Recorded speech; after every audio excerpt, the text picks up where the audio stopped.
Hey guys, welcome back. Hope you're doing well. Hope you enjoyed the 4th. It was a great weekend for us anyway. And my son came over. We ate all American food and enjoyed the fireworks last night. It was a great time.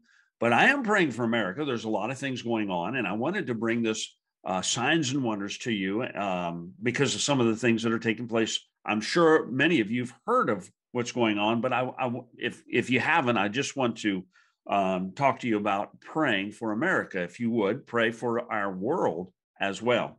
And so tonight or today, 4 p.m. Eastern Standard Time, there's going to be something that's going to happen. It's called CERN. It's a Hadron Collider. It busts particles, atoms, at the 99.99 the speed of light. And what they do is they come up with all kinds of stuff from doing that. And what happens is several years ago, they wanted to try to find this thing called the God particle. And in other words, what created, what is the initial makeup? What began the whole blast? What took place at the crack of dawn when everything came together? Because when you think about it, if creation started with nothing, where did nothing begin at? And so they're thinking that's a doorway occurred. And so that's exactly what they're looking for, is this antimatter. And that's what they found back in 2015, between 2015, 2017 and all. And then they shut this collider down for 3 years because they didn't have enough energy. So today at 4 o'clock, Eastern Standard Time, 9 o'clock, and in the Swiss, in Ghana for my guys in Ghana, 8 o'clock tonight for your time. They're going to light this thing up and fire these molecules or these atoms and make them collide. And they're trying to get antimatter. And this is really not good, because 1 gram of antimatter, we know, is the same as 3 nuclear bombs going off at the same time. And also what they found, they've all kinds of writings. You can find this on the web. Just look on that. By the way, talking about the web, the people at CERN in 1990 are the ones that devised the web. They called it the World Wide Web. Nobody wanted it for a couple of years. They finally sold parts of it, but they wanted to talk to the different scientists. And WWW, if you know anything about Hebrew, W in Hebrew is 6 and 666, and CERN's got the 666 mark on it. And it's all, all this stuff. But what I'm concerned about more than anything, and what I want to talk to you about this, is that the ability for them to create what they're going to do today, they've now have generated enough energy that is 100 times the power of our own magnetosphere, our shields. And so what many scientists are saying is that by producing this much energy, it could collapse our shield. It could shake the earth. Nobody knows. It can cause all kinds of strain.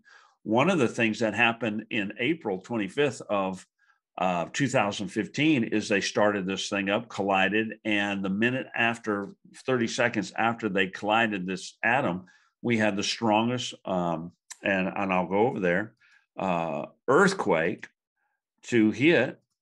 Did the collider at CERN cause the Nepal earthquake?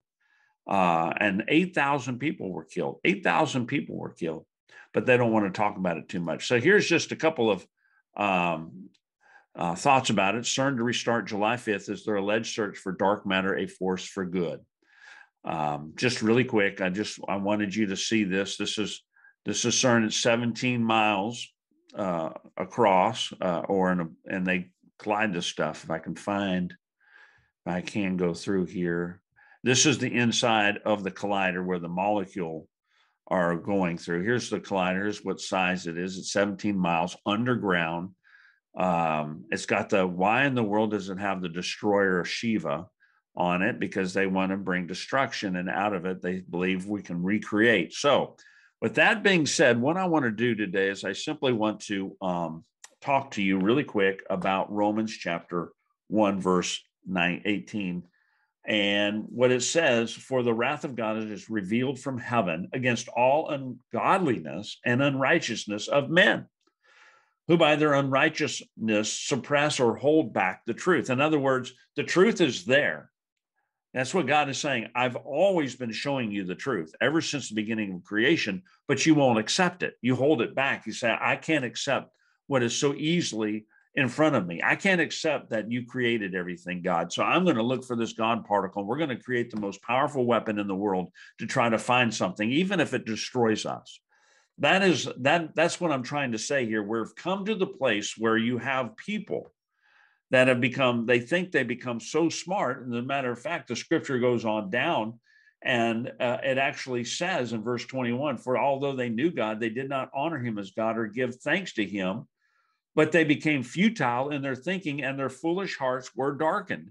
Their foolish hearts became darkened. So they become darkened in their imaginations trying to find this.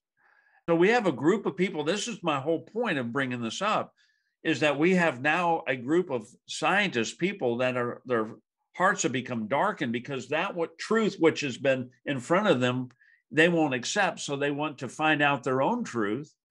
And so they're going to believe a lie and they're going to find out something they don't want to find out. They're going to bring something out of hell.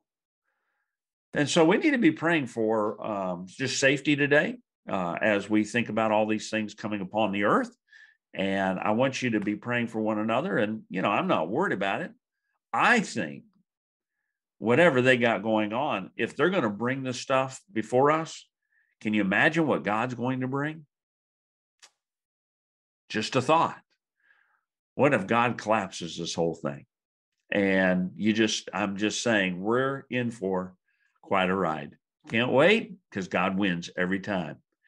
So pray, seek the face of God, and let's see what happens. God bless. See you guys.